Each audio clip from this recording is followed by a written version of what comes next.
They tell you not to read reviews, but you can't help it.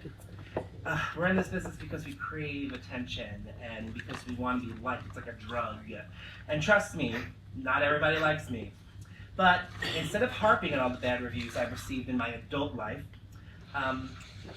in this business, I am going to celebrate them tonight instead. Because you need to learn from negativity. After all, critics are very smart people who are always right. So, do you want to hear some of my bad reviews? Yeah. I promise, this is going to be fun. And maybe tonight if there's a reviewer, I will get a good review finally, and everybody in this business will accept me, right? No. Everybody says don't do it. Everybody says don't do it. Everybody says don't. It isn't right. Don't. It isn't right. Everybody says don't do it. Everybody says don't walk on the grass. Disturb the peace. Don't skate on the ice. Well, I say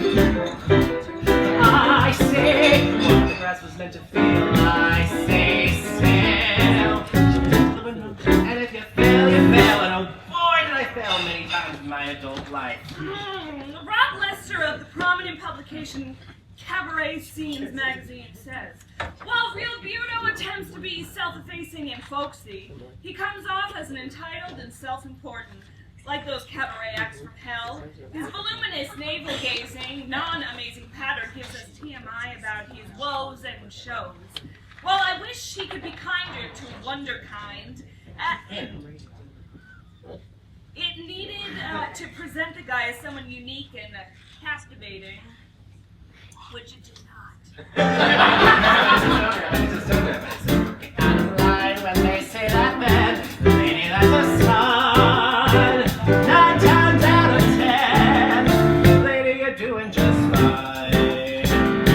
Reviewer Mark Dundas-Wood of StageBuddy.com says, unfortunately, the quality of the evening's performance was uneven.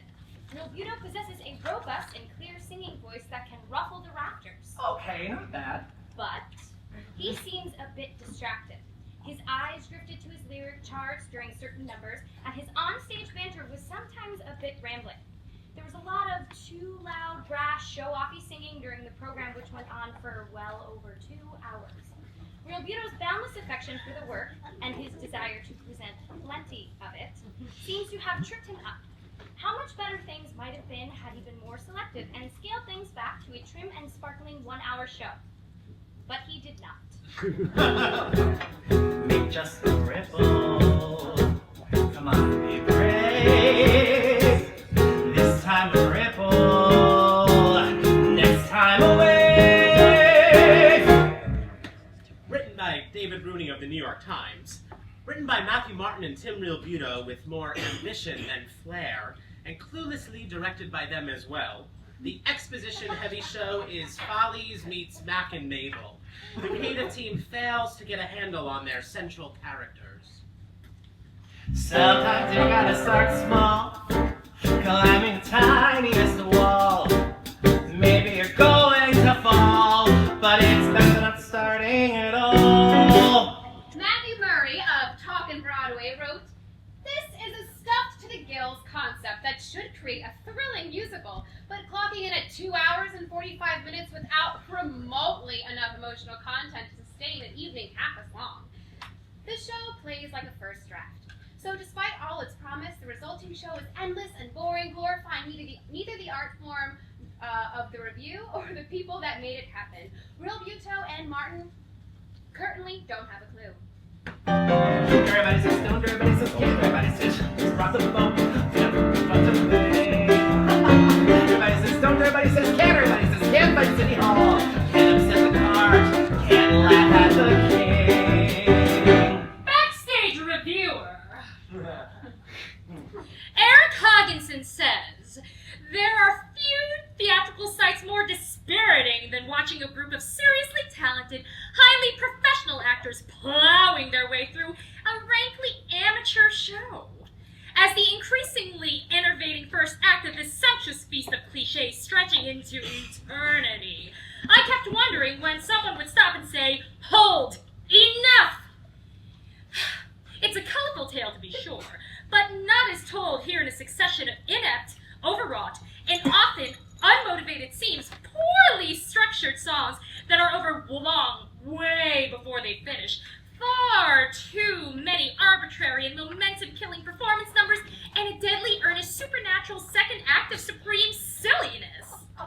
Trapped in this turkey are fine performers, but they can't do much but keep going. The show takes place from 1914 to 1920, but you'd never know it from Martin and Realbuto's awkward attempts at pastiche, which are busy referencing the 20s and 30s, or the gauzy music for the book songs, which have virtually no connection to the era. The show's final lyric ends with the company singing, "As the music plays on forever." Well, they got that right. I say try. I say let the things will make you cry. Lose your voice. Thought you have to, but lady, make a noise. YouTube user Stalini now. Hey, that guy kind of sounds like Barney. Yeah. YouTube user Luna Vega. This guy's kind of delusional. YouTube user Antonio Scaruzos. Sorry, but this is the worst thing on the internet.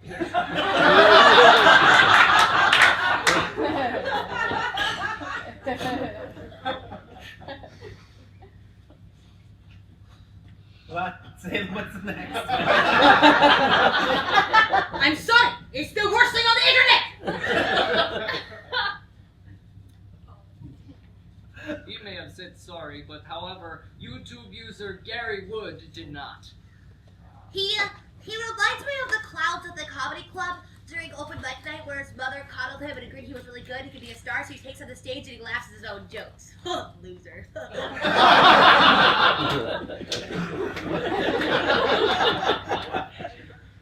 I know, but what's the next lyric?